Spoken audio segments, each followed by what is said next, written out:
போன வீடியோவில் நம்ம என்ன பார்த்தோம், கொடிகள் பார்த்தோமா. இந்த வீடியோவில் வந்து செடிகள் பார்க்க போகிறோம்.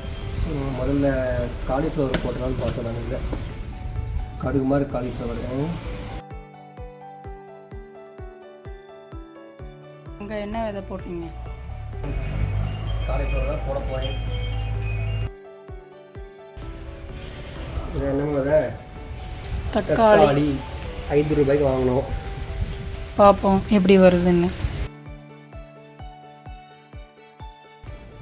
ஸோ இது வந்து தேர்டு பார்ட்டி. மூணாவது பார்த்தி என்ன பண்ண நாங்கள் வந்து கத்திரிக்காய் போடணும். இதுதான் வீட்லேயே சேகரித்து வச்ச விதை. போன வருஷம் வளர்ந்த கத்திரிக்காய் பழுக்க வச்சு அதை எடுத்து வச்சுப்போம்.